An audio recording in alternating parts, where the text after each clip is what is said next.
AP liquor స్కామ్లో arrest అయినటువంటి మాజీ ఎమ్మెల్యే చెవిరెడ్డి భాస్కర్ రెడ్డి చేసినటువంటి కామెంట్స్ ప్రస్తుతం చర్చనీయాంశంగా మారాయి.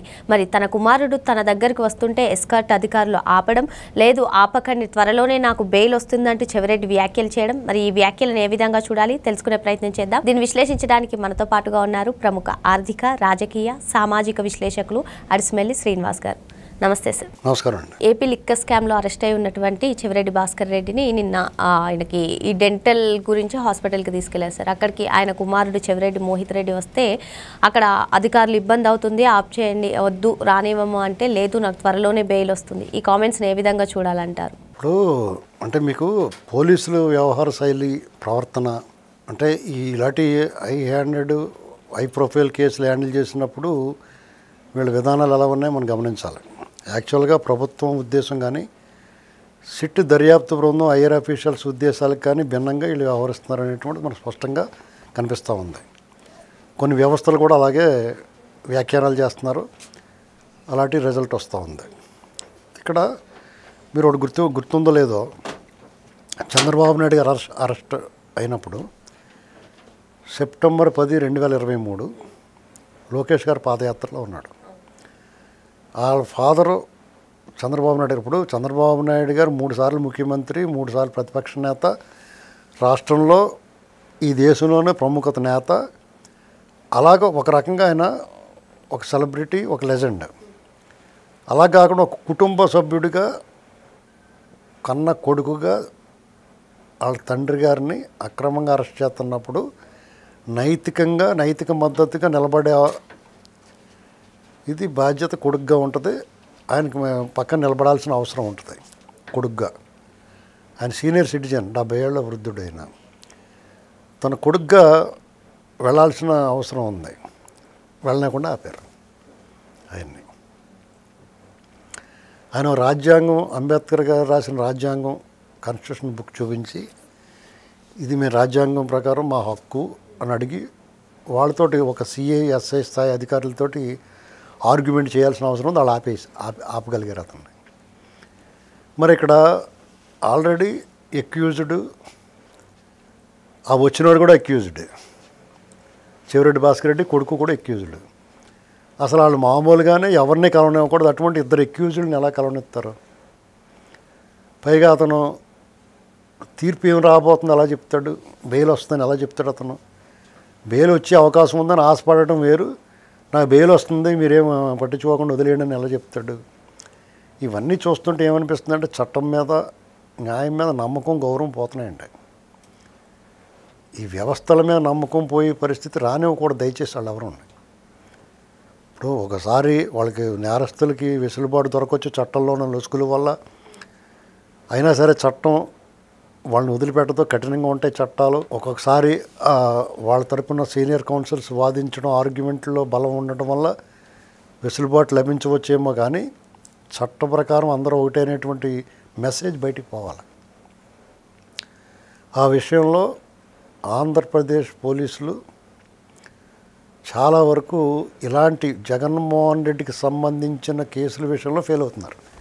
మిగతా వాటిలో బాగా చేస్తున్నారేమో, కానీ ఎక్స్పెషల్లీ జగన్మోహన్ రెడ్డికి సంబంధించిన కేసుల్లో ఫెయిల్ అవుతున్నారు చాలా వరకు. చూడండి, ఎందుకంటే వాళ్ళకి నోటీసులు ఇచ్చి పంపించడం దగ్గర నుంచి అంత చట్ట ప్రకారం రూల్ ఆఫ్ లా పాటిస్తున్నట్టే కనిపిస్తుంది. కానీ అది ఏం మెసేజ్ వెళ్తుందంటే ఎవరికి భయపడక్కర్లేదు, రాష్ట్రంలో ఎలాంటి అలజడి సృష్టించినా, ఎలాంటి స్కీముల పేరుతో స్కామ్ చేసినా ఏమీ అవ్వదు అనేటువంటిది మెసేజ్ పోతుంది. కాబట్టి ఆ యాంటీ సోషల్ ఎలిమెంట్స్ కానీ, ఈ స్కాములు చేసే కుంభకోణాల్లో పాత్రదారులు కానీ వీళ్ళందరికీ ఒక రకమైన ధైర్యం వస్తుంది.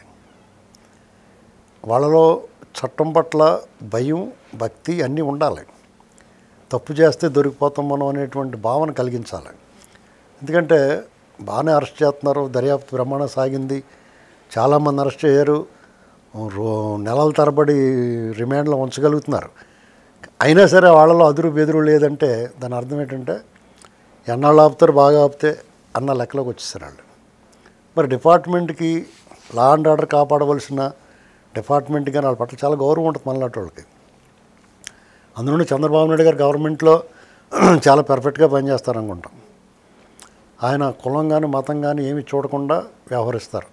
మరి ప్రభుత్వం ఎంతకని చేస్తుంది? ఇందులో అధికారుల్లో చిత్తశుద్ధి ఉండాల్సిందే, ఎంతో కొంత నిజాయితీగా పనిచేయాలి. ఇది జగన్ జమానా కాదు, బాబు జమానా అనేటువంటిది వాళ్ళు అర్థం చేసుకోవాలి. బాబు గారి జమానాలో ఆయన కష్టం, లోకేష్ గారి కష్టం, పవన్ కళ్యాణ్ గారి బాండింగు, మోడీ గారి సహకారం ఇవన్నీ పక్కపోతున్నాయి.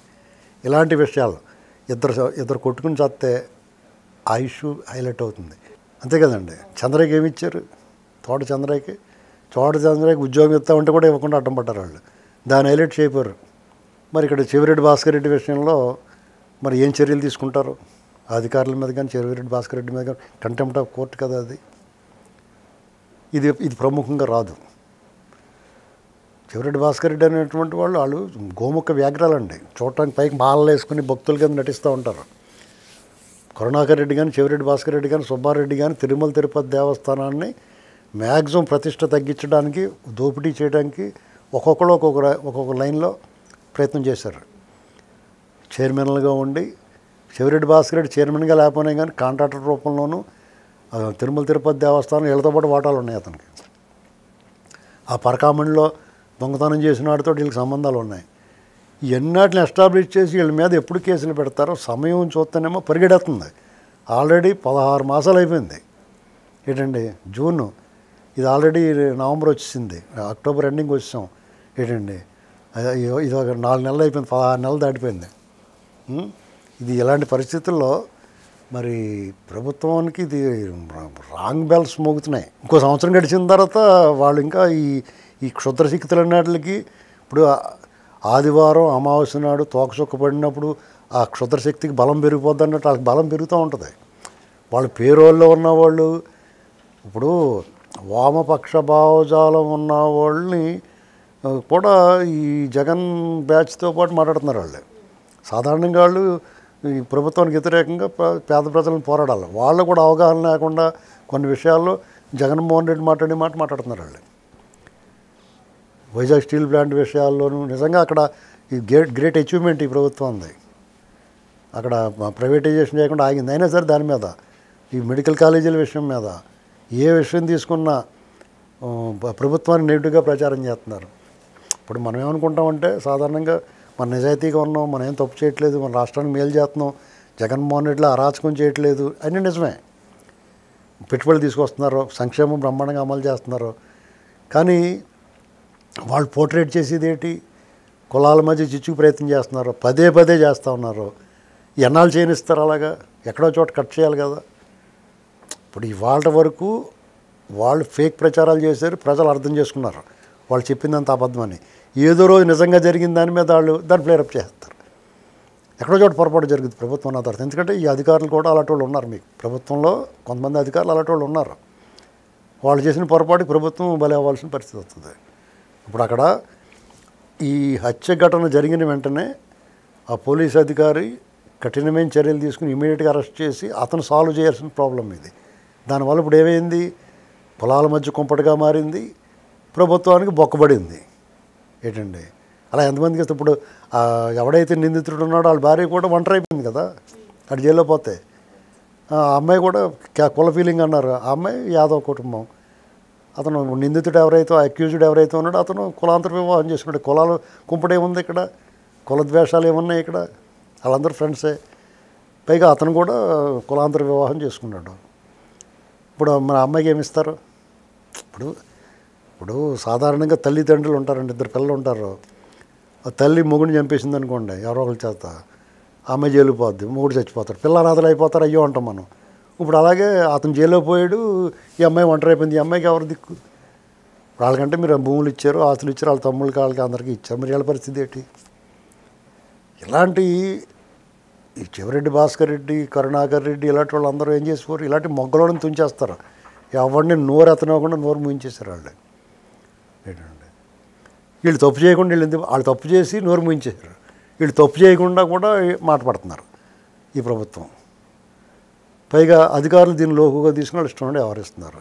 అంటే ప్రభుత్వాన్ని కులం బూచి చూపించి బెదిరిస్తున్నారు డైరెక్ట్గా చెప్పాలంటే. ఇది బెదరకూడదు, అదరకూడదు.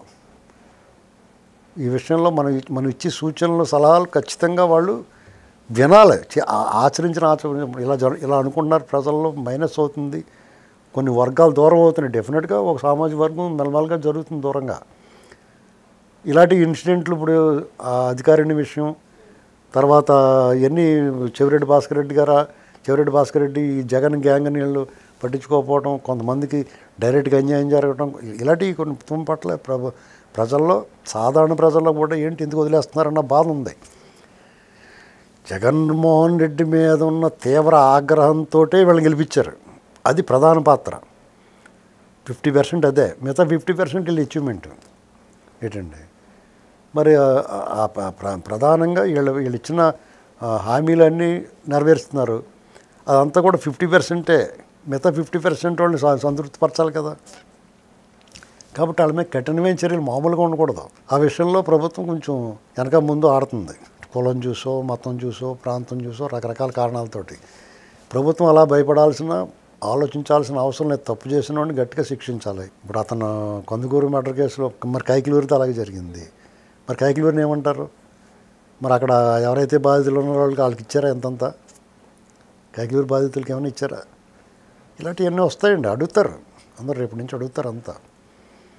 ఇది ఏమన్నా ఒకటి మాత్రం నిజమండి, Chevireddy Bhaskar Reddy contempt of court, న్యాయస్థానాలు కూడా కంటెంప్ట్ ఆఫ్ కోర్టుని పట్టించుకోకపోతే ఏం చేస్తాం మనం?